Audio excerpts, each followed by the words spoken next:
Oh my gosh, hello guys, welcome back to my channel. My name is Dylan, and today it is day 6, I believe, of the 12 days of anime. And today we're going to be talking about some of my favorite horror manga that I read this year. This one specifically is going to be one author that I'm going to highlight, and that author is one of my new favorites. It is Junji Ito. So I first read Junji Ito, I think, last year with Shiver. My friend Valke Inc. recommended that to me, and it started a spiral downhill for me with Uzumaki and Junji Ito's manga. I read Junji Ito's Uzumaki this year, which was so good. There they go. And now Tomie is standing upright. Tomie cannot fall. Like, I'm gonna show you what just happened. Like, it fell, and then it just stood up on its own. I need some incense. I need to cleanse this room because of what just happened. Okay, so where were we? We were talking about Uzumaki.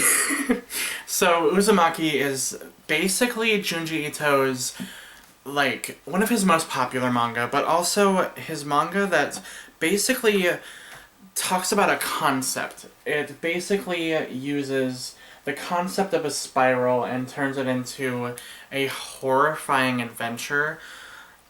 And it's about how the concept of a spiral can infect a town and cause so much chaos and madness. And I loved it. I had so much fun reading this. It was so creepy and so terrifying. And so weird, and that's just how Junji Ito is. He is so strange, but also so brilliant. His mind is just so messed up, and I love it. What I really love about Junji Ito is just how detailed his artwork is. I'll try to show you something. Here we go. I guess this isn't too terrifying, but just so detailed and so creepy, and I love it. I also read the demonic Tomie this year, and this one was a trip to read about. It took me forever to read because it was so dark and so grim. Like, there's so much murder in this book and so much chaos and madness, but I love it. I love how Junji Ito draws eyes, and like, just, it is so detailed and amazing. He makes me want to draw, and I think that's why he was one of my favorite, like, mangaka, or is one of my favorite mangaka, but definitely one of my favorites that I read this year.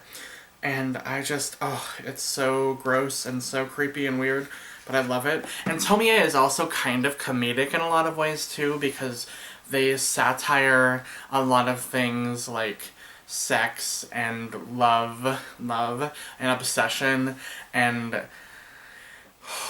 Tomie is just a trip. So if you're ready to go on a crazy acid trip, read Tomie. And then the last Junji Ito manga I read this year was Dissolving Classroom, which a lot of people have said is one of the weaker of his stories, but I personally think it's one of his strongest stories. And it's really strange and weird, and that's just how he is. But I love that. I love that he is, like, his own, like, creator, and I just love how passionate he is, and it's just beautiful. I just love it. I don't know. I think it's one of his most powerful reads because it talks about, you know, demonic possession, the devil, and, you know, all of that. And then also about, like, family, but also the dark side of family and the dark side of love as well. And I love it. I love it so much. It's so creepy and weird. Definitely not for the faint of heart if you are squeamish, though. Do not read this or really anything he writes, because he does a lot of gross out horror and I like that, which is so strange because that's usually not my kind of thing, but when Junji Ito does it, I love it.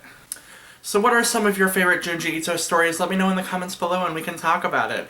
And if you've read any of these, then let me know as well and what you thought of them. Also, don't forget to check out the database and all of the other videos for this 12 Days of Anime. You can check them all out. I'll leave a link to that down below as well.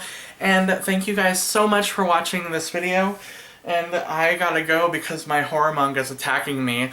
For the love of all that is gay, stay sexy!